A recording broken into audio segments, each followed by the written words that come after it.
What's up, everybody? Welcome back to Solomon's Porch with your host, Jason and Shawn. And we're back here with another episode of Solomon's Porch. Thank you all for who have been rocking with us. We're still in the process of trying to figure out how to do this thing using a different platform and all this stuff. There's always moments of transition, I feel like, on the show. We went a long period of time where everything was exactly the same. And once the video dynamics come into play, a lot of stuff has to be taken into account. Yep. And changes and all that. So I got a new webcam, and Shawn, he's using his phone, which works pretty well. Yeah, works pretty well. So I think we're good for right now. And so we're going to continue to do the show like this, hopefully. And check it out. If you're watching this and you feel like it's cool, beneficial, or whatever, please share. That'd be awesome. Trying to get the reach out there. One of our main goals with this show is to talk about biblical ideas, discipleship, all those things that Christians should be talking about regularly. But we also like to talk about some comic book stuff, DC and Marvel, Star Wars. So the Christian community has a place where we can come together and have these discussions without feeling like people are bashing us, because the secular comic book world is not very friendly to the Christian world. So we want to have a place where we can kind of do both. So anyway, let's dive into the news for this week, man. We have a lot of things going on, and I don't have my notes up real quick. Can you? Well, we'd like to thank our sponsor, True Strength Apparel. Aaron, check out Aaron over at True Strength Apparel. He's got lots of great stuff, and he's been a long-time supporter of the show. We love you, Aaron. And I don't know. Do we have any more sponsors? No, that's it. That's it for the show. Yeah, man. So we have short and sweet. Yeah, man. So actually, I don't know how short Aaron is. Are you short, dude? Actually, Aaron's really tall. Yeah, I mean, he looks like it in his videos when he's like, benching and lifting. I mean, dude's he looks like he benches a lot. He calls me a lot of times when he's benching. Yeah, and I'm like, dude, I'm so tired of hearing about you benching. You're yeah, man. So let's dive into some news for this week. So Amazon is thinking about buying MGM Studios. Wow. Which is interesting because MGM is kind of a big studio. They have a lot of classic stuff over there, and but they're Amazon said to make $9 billion offer for MGM. Now, if you're not familiar, they have some things. The 4,000 title film titles, include the James Bond, Hobbit, Rocky and Creed, RoboCop, Pink Panther. A lot of people are excited about that. Dude, that's straight classic, man. Silence of the Lambs, The Magnificent Seven, Four Weddings and a Funeral. They also have Stargate SG-1, a lot of those Stargate stuff, Fargo, Vikings. Just a lot of things that you might see on other places, other platforms. They got The Voice, Shark Tank, lots of stuff. MGM, if they get rights to all of their stuff, they also have a whole lot of like horror films too. Right. A lot of stuff. So I'm interested to see what happens with that. We'll try to keep y'all updated if it appears to be continuing to be interesting to follow. So also, I saw this the other day and I thought it was interesting. So in the midst of Corona and COVID and just in general, people share struggles that they have on Facebook. We all do it, and it's not a bad place to do it. And so, but Facebook is adding in a prayer button, possibly. I don't know if it's like we're praying for you or I prayed for you, some type of a function to let people know, hey, I'm praying or whatever. And generally whenever you see people put like prayer requests, they'll do like the hands that kind of come together. Nobody ever knows if it's praying hands or clapping hands, like high five in a way. I think it's prayer hands. Namaste hands. That's what they are. Anyway, so Facebook's thinking about that. I don't know, man. I don't really have a whole lot of things to say about it. I just think it's interesting that they're trying to gear toward the quote unquote religious movement, I guess, or community. So that's, and the thing is that, I think the problem is that as Christians, we think that like prayer is our thing. And we kind of forget that pretty much every religion has some form of prayer of some type. So it's kind of universally used. Yeah. I don't do social media, so I don't really care. Amen. I know Shawn. you probably almost never have been too big on social media, unless for some reason you had to be for a short period of time. Yeah, and So every once in a while I try to help out with the show stuff, and then it just starts to aggravate me, and my anxiety goes through the roof, so I have to get back off again. the hardest thing about social media is figuring out how to not scroll. That's the problem. You go up there, you make a post, and not scroll on your screen. That's the biggest problem. Well, that's because it's rude not to. Mm. So what? It's okay for you to post stuff and everybody see your post, but you can't scroll and look at I mean, theirs. that's interesting. I wonder if anybody's watching live, if you have ever had that situation where you think you just want to go out there and post something, but you don't want to see other people's posts. Is that rude? Like, let us know. Let us know. I mean, I do that with my photography. I post my photography, but I don't look at anybody else's stuff. There you go. There you go. I mean, it's like authors. Like, they write But I'm lots of rude. books. Doesn't mean they read other people's books. But I am rude, You know? though. So. Yeah. Okay. So let's move on. So DC Animation is making an Injustice Gods Among Us film. The comic book raved about. I want to say they released the game first, and then they released the comic books. Yeah, But if you're not familiar with what Injustice is, essentially it's an alternate universe, or one of the many multiple universes. But one of the universes, Joker actually, and this isn't really spoilers per se, but Joker kills Lois Lane and her babies in labor, and Superman, hulks out, and he ends up killing the Joker. he becomes green and Just about. Wow. And so, but he essentially gets upset. He's like, look, we've had way too many nonsense deaths happening in this world whenever we could just eliminate that easily as superheroes or as people with superpowers. So Superman pretty much figures out a way to police the whole world and keep the villains and everybody in check. And then Batman is not cool with that. And naturally, he's ticked off at Batman because the Batman had let Joker live all this time, even though he's broken out of Arkham like 1,700 times. Then in that one time he kills Lois. Superman's a little upset about that. Sure. And a lot of people have, quarrels with Batman because of that. And so, I don't know. But anyway, the story is really good. Essentially, you got Superman's got some superpowers on his side. Batman's got some superpower people on his side. And, Batman's trying to stop Superman from Civil War. Exactly. Yeah, it's the DC's universe of Civil War, essentially. Gotcha. But anyway, so speaking of kind of DC, Zack Snyder has stepped into the horror film world. Although, no, that's how he started, bro. Okay, well, Dawn I of the didn't know Dead. that. Oh, did he do Dawn of the Dead? I thought it was George Romero.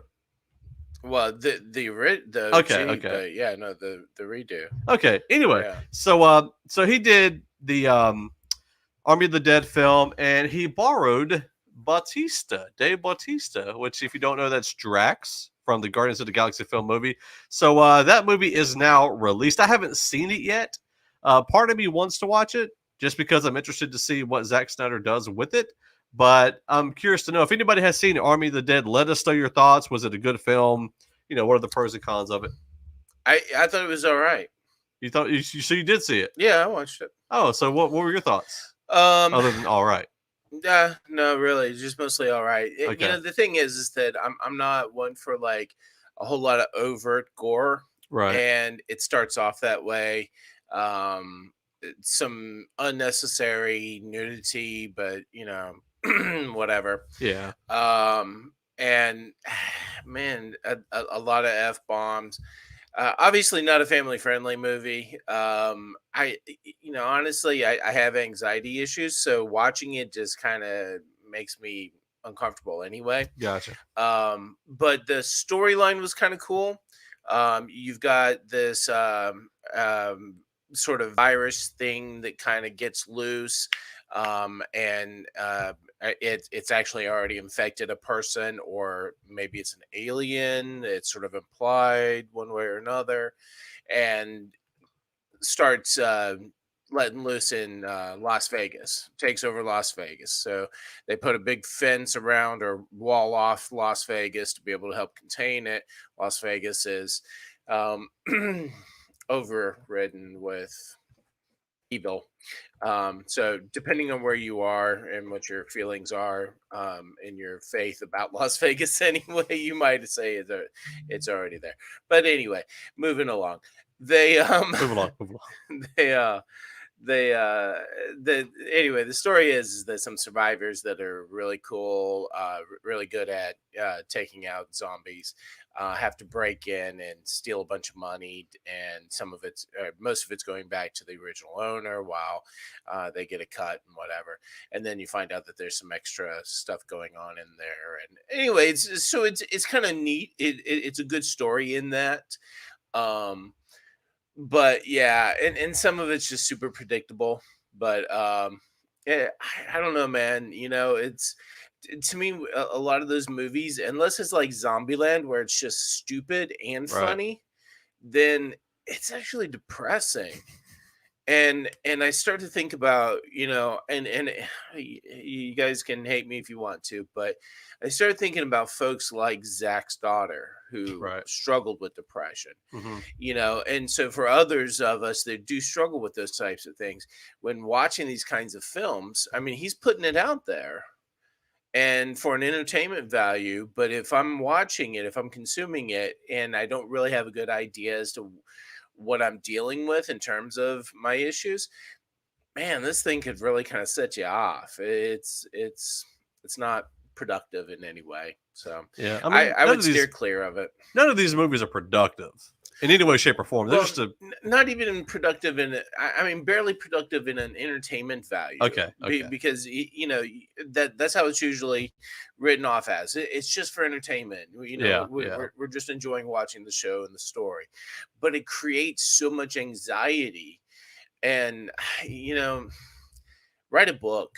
I honestly, I feel like more people are less likely to pick up a scary book Right. than they are to watch a scary movie. So this is kind of diving out there a little bit. So I had this conversation one time with a person I used to go to church with, and she was talking about how it was at the time when Saw came out, the movie Saw, very gruesome. The first one. The first one, and Which, by the way, there's a new one with Samuel and Chris Rock. And so but the conversation, I was talking about how I'd seen the film, and she was like, I really don't understand why people watch that. She said, some part of you has to enjoy the gruesome of it. Like, does it not scare you that there's a portion of you that likes seeing people's legs cut off? Like, is there nothing inside of you that makes you worry, like, why do I enjoy this? And her being a Christian woman, older woman, she said that's sin in us that enjoys it. And I've wondered that for a really long time. Like, when we enjoy stuff like that, what is about it that we enjoy? And so it really kind of it rocked me a little bit, not like rocked my faith, but it rocked me in that, why do I enjoy seeing people's? And the weird thing is, this is a little rated R-ish, not sexual, but rated R-ish. So it was a video that came out a long time ago when there was a journalist over in Iraq, and they cut the guy's head off. Right. I saw the video, and it still disturbs me to this day. But I can watch another movie, a fictional movie, and the same thing happens, and it doesn't bother me at all. Kill Bill, one of those examples. Logan, things like that doesn't bother me. Right. And so it's, I always question, why does the human brain disconnect those two? Like, it's real, this is fake. It's the same exact depiction. Mm-hmm. One is horrifying, the other is enjoyable. It's kind of hard to understand. But anyway, that's kind of sorry if that bothered anybody. But well, and speaking of horror, M.O.D.O.K released on Hulu. Yeah, it was on Hulu. Yeah. It's on Hulu. So now look, I gave it more of a shake than you did. You got through what, 10 seconds of it? I think I left that about 10 minutes out. Okay, all right. Well, I actually consumed might be a generous word. The TV was on for 3 episodes. You sat through? No, the TV was on during 3 episodes. Man, it just You know what? There's a credit at the end, which you probably didn't I see. didn't see it. It's like I think it's called Stupid Brothers Photography. I don't know what it is. Anyway, it's stupid is the right word. And go ahead and misspell it. Put as many O's in there as you want to. Right. I'm not a huge fan of stupid animation stuff anyway. I don't watch Rick and Morty. I don't. You like Family Guy. Okay, fair. Okay, fair. And I probably ought not to, but So no South Park for you? you know, I never got into South Park. Okay, I had okay. friends that were into South Park, but yeah. Sorry, go ahead. Anyway, um, but yeah, I don't know, man. It you know, it has some some nice little jabs here and there about other Marvel stuff. And so that's kind of fun. Oswald Patton, or Patton Oswald, sorry, is the voice of M.O.D.O.K. And you know, I otherwise I kind of like the guy. He's been in Marvel stuff. He's been the voice of Remy in Ratatouille. I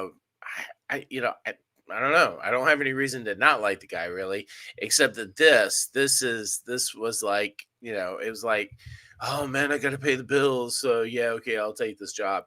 That's what this comes across as. So what's the premise of it? Give us a short premise of what the film is, or what the show is about. Dude, aside from stupid humor. Yeah, it's stupid humor. So M.O.D.O.K. this is sort of like a little bit of a background of who he is as an evil person within the Marvel universe, but it's his home life mostly.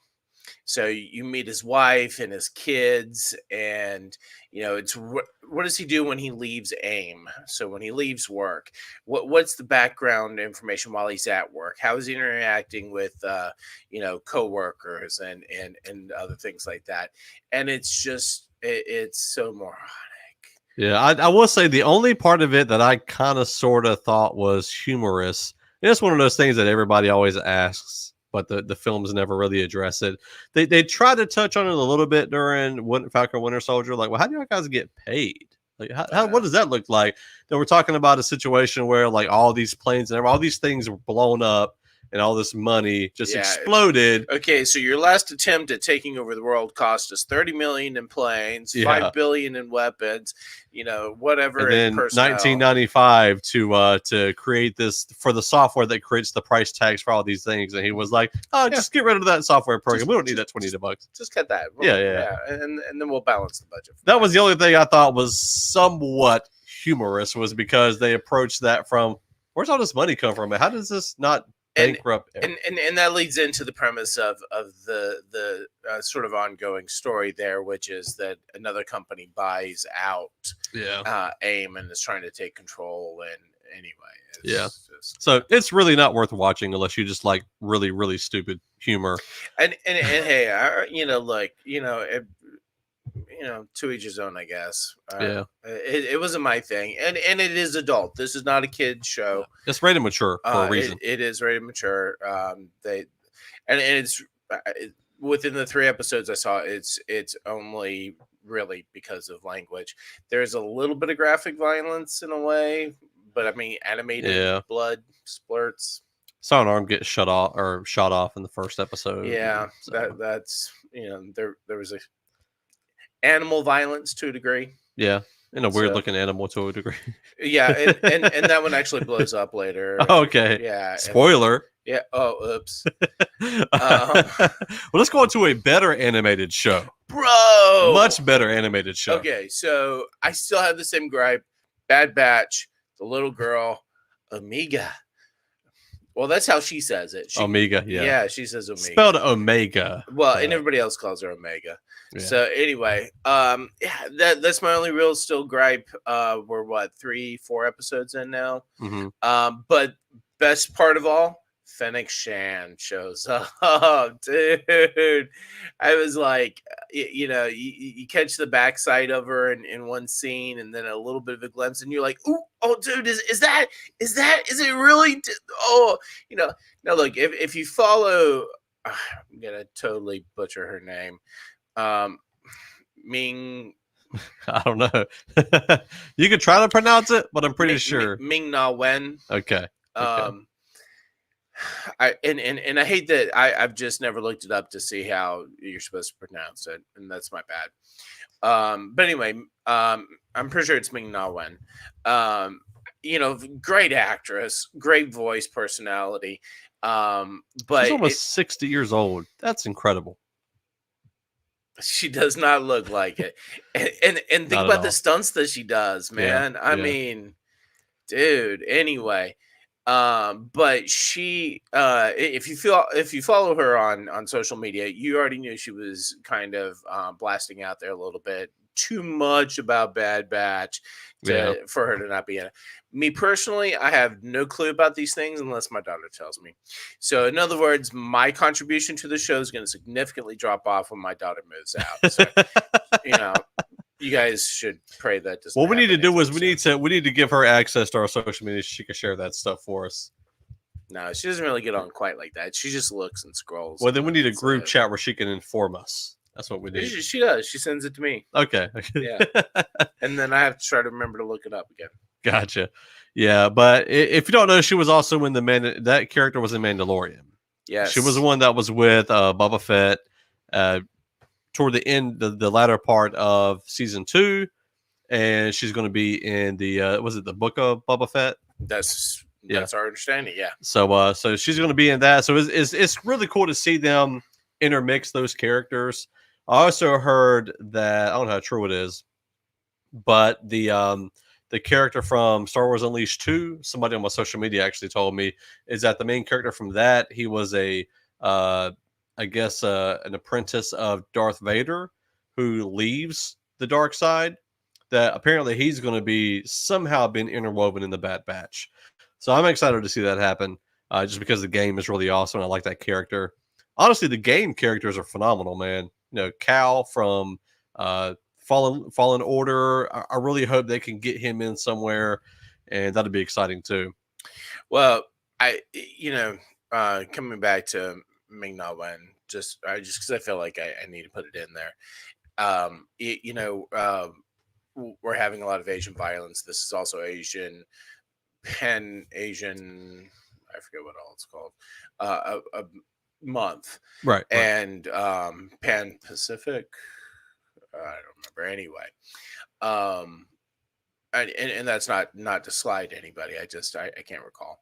Anyway, but another one of those great personalities, great talents that's been around for a while. She voiced Mulan. She's been in Agents of S.H.I.E.L.D. She's just done so much stuff. She was also Chun-Li in the Street Fighter movie. Just in case you were wondering. But anyway, I don't know, man. It's like finally you're getting some folks that have got great talent that are starting to really get some good recognition. And it's about time. So absolutely. Yeah, man. So let's move on to the music news for this week. Oh, well, that was yours. That first one was yours. Oh, yeah. I don't know if I mentioned it last time, but the band Convictions that I really enjoyed, they released their album I Won't Survive. It's an EP, but the whole thing is great. Actually, I'm pretty sure you did. But I'm pretty sure I did. Okay. Yeah. Well, if you haven't heard it yet, you need to go heard it now. Okay. Go heard Convictions I Won't Survive. Okay. Wolves at the Gate. Stop the Bleeding. Just dropped. Just dropped. Yes. So Wolves of the Gate fan, metalcore, go check them out.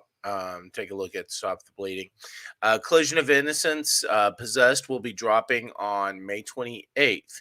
So probably about the time that you get this show, it'll be out. Rottweiler Records, the Jericho Harlot has I hesitate to call it an album as much as it is an EP, but they are listing it as an album at this point in time. Pre-order Lie to Me album on Bandcamp. As far as I know, it's only 2 tracks so far. So go fig. Jericho Harlot. Just quick disclaimer. The music, it may not be for everybody, and you may be a little more sensitive to their lyrics than what other folks may be, and may not relate to you as much. So take that into consideration. Always listen to lyrics from bands. There are no lyrics to look up online, because I did try. But so take a listen for yourself, and decide for yourself. But give them a fair shake. I like them. They've got this sort of punk kind of feel to them. Slash rock, so alternative sound. Anyway, August Burns Red drops video for Internal Canon. So, excuse me. If you're familiar with the album Leveler, you know that it's a killer album, and it's the 10th anniversary of Leveler. So they have redone the album, re-recorded it. So they're almost like brand new tracks. And so they dropped the video for Internal Canon. The song features Matthew K. Heffy from the band Leveler, not the album name, but the metal band Leveler. So anyway, pretty cool. I was kind of stoked. I like the track. It's really good. Not in metal news. Kind of almost the exact opposite. I listen to this guy all the time. Matt Kearney. You may remember him back in the day, did City in Black and White album. Was very popular. Anyway, he's got a new album that's just dropped, January Flower, but he's also been releasing singles of some of those tracks in all acoustic form. Definitely check that out. It's well, at least I know it's on Apple Music. It's also on Spotify, I know for sure. But excuse me, his latest track that he's released is Anywhere With You, and frankly, I think it's one of his best songs, and I actually like the acoustic version better than the album version. So sorry, Matt, but you maybe should just recorded it acoustically. Sometimes that's the thing. Yeah. So yeah. So as far as CHH goes, we have Alcott featuring Futuristic at 350. This is almost all these are indie artists. He's got a song called Before the Lord Take Me. If you're not familiar, Futuristic actually did a song. He actually featured NF on a song and called Epiphany, which is really good. And so this song is great. I know Alcott's been looking forward to releasing this for a while. So make sure you go check that out. Chris Graham and Jay Tora released a song called Good. And it's a great song. And it's good. Well, I would say it's great, but yeah. It's good. So Cut Right, he's actually from the Greensboro or Charlotte area of North Carolina. He's got a new song called Kirk Cameron. So just go check that out if you're very curious of why he would call that song that. Or you can follow him on Instagram, Mr. Cut Right, and he actually explains it on there. And then Bizzle has got a new song called Black and Blue. And so that's, it's really just kind of the mixture talking about police and the black community, and so check that out. I think could have figured that's where that was going. Yeah. Bizzle always does a great job being. I really consider him unbiased. I mean, he is a black man, but he generally comes at controversial issues kind of clear-minded. He's always done that. He's always done a great job. From what I could tell. And so I appreciate his contribution to dialogue and discussion, especially the way he does so via song. So, yeah, man, that's it for the music news for this week. We will be back with another segment soon. Please stay tuned.